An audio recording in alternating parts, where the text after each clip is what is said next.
So I think it amazes me how Netflix's One Piece seems to be in the news quite a lot recently. I don't know if it's because they're trying to do reverse psychology. That's honestly what I think it is. They're slowly but surely doing reverse psychology, reverse marketing compared to the marketing that they did all other shows, all other movies, right? The way they would do their woke marketing, it seems like they're trying to go backwards with this particular show. And I don't know if it's because it's Japanese owned or whatever the case may be. It could be anything at this point, but I do think that it's all BS. So we're going to get to this article from Bounding Into Comics that has a headline that reads, Netflix's live action One Piece showrunner says that the most important lesson he learned from series creator Ichiro Oda was that getting too far away from the source material was not going to be good in any way. Again, we made a video talking about the fact that they said that the source material, and this was the most shocking thing in the world to them, that the source material matters to viewers. Yes, they just realized this with the last iteration, Cowboy Bebop, when they completely destroyed that TV series and that manga. They destroyed it in the first season. 1 month after it came out, it got canceled. It was one of the biggest get woke go brokes in the modern era. But again, they look like they're trying to do reverse psychology here, and I'll get into it. So let's get into this article, guys, from Bounding Into Comics. But of course, before we do, just consider giving me a subscribe. I would greatly appreciate it. And don't forget to like the video to push us out into the YouTube algorithm. So it says, in continuing what appears to be a running trend amongst those who have worked on the show, Netflix's live-action One Piece co-showrunner Steven Maeda has revealed that thanks to working alongside the series' original creator Ichiro Oda in developing the series, he was able to understand that getting too far away from the source material was not going to be good in any way. Maeda reflected on his time working alongside the legendary mangaka while giving an interview, which since has been either deleted or hidden, to an uncredited Screen Rant contributor in promotion of the live-action adaptation's upcoming premiere.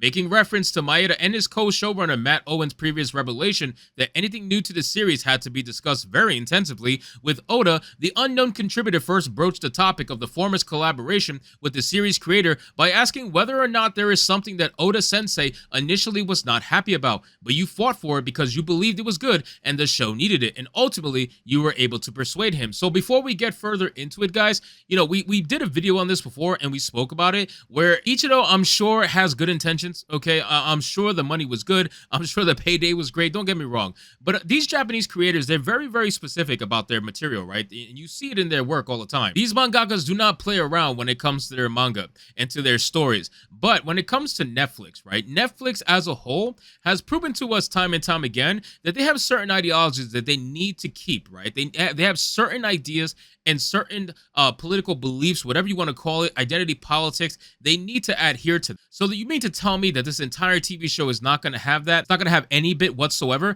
I just find that to be a little bit hard to believe. Now, don't get me wrong, if Ichiro is involved to the level that he says he is, you very well may not have a woke TV show on your hand. You very well may not even have a slightly woke TV show on your hand. It might just be actually true to the source material. But at the end of the day, it is Netflix, and you cannot give them the benefit of the doubt. And all this marketing that's happening, all this stuff that these directors are saying, producers, showrunners, all this stuff, it seems like they're purposely marketing in the opposite direction that they normally do with this particular IP. And maybe it's because it's Japanese, who knows, but that's what they're doing. So it says, in turn, Maeda revealed that there was a couple of things that took some persuading, and if there was something that Oda-san was really, really unhappy with, we found a way to change it. But there were some things that we tried and got into the show that initially he was a little gun-shy about. One of those was that we've structurally moved a couple things up that don't happen until much later chapters, the showrunner went on to explain. And one of them, for example, was bringing up Garb as a more present character in the first 8 episodes, bringing in Kobe, bringing in Helmeppo, and having those Marine Pursuit be present and on the Straw Hat's tail almost from the get-go from episode 2. It was a big change, and I thought it was something that we really needed in order to keep the stakes up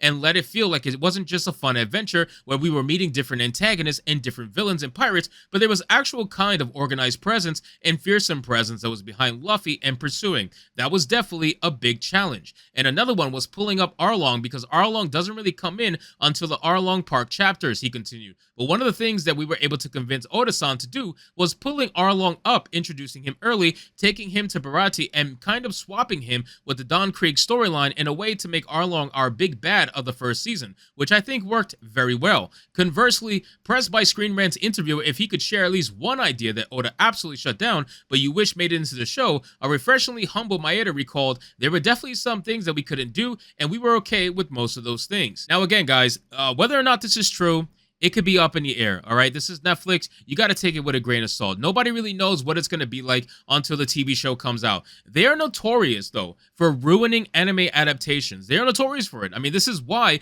Cowboy Bebop failed. This is why Death Note was laughed at. Overall, they ruin anime adaptations. So I don't believe them when they say they're going to stay true to the source material. And as you can see, because it's TV, very similar to Rings of Power, they're trying to condense the storyline drastically, which tells me that they don't have a lot of hope for this thing going multiple seasons. They're trying to get all the best big bads that they possibly can into the early episodes to try to raise the stakes as high as possible in the early episodes to get people watching and to keep people watching while the show is hot. So they don't have a lot of confidence in their product. Otherwise, they would be perfectly fine with taking their time and having a fun adventure as they introduce the big bads when they're supposed to. Obviously, within reason, though. I mean, it is One Piece. It's ridiculous how long it is. But still, the fact that they're bringing in characters from many seasons past and they're trying to bring them up to the first season to create this big high-stake thing, they might mess with the timeline too quickly to the point where it's going to muddy up the waters for damn near everything, and they're not going to know what to do. It's going to really kind of ruin it. So who knows what's going to happen with this at the end of the day, but time is going to tell overall.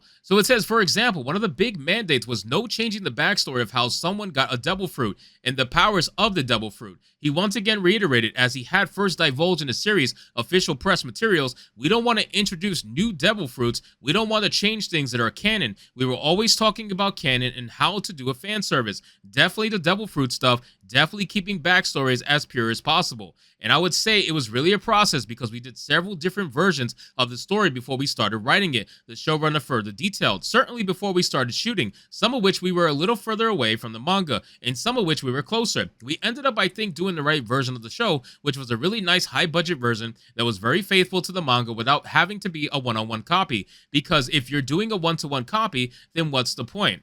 What's the point? It's to bring it to life. Like, I don't understand. Like, what do you mean, what's the point? It's to bring, you're making a live action to bring a known IP and a known great story to live action. That's the only point. Just because you're bringing it to live action doesn't mean you have to change the story. Otherwise, what's the point? That doesn't make any sense. Like, people want to see this in live action if it's done the right way and done correctly. They're not asking you to change the story. They're just asking you to bring what they love about the manga to life. That's the whole point of this. So the fact that he said, oh, we're not doing a one-to-one copy, otherwise what's the point? That's very, very telling to what I keep saying about their ideology. So again, guys, time is going to tell what's going to happen with this One Piece anime. I am getting more curious as time goes on. I am most likely, as obviously being an anime fan and a manga fan, I'm most likely going to review this TV series. I haven't done a review in a while, but this will probably be one that I do review. So stay tuned for that, and let's see exactly whether or not they're full of crap or not. So anyway, guys, thank you so much for watching this video. I hope you did enjoy it, and if you did, consider leaving me a subscribe. I would greatly appreciate it. Don't forget to like the video,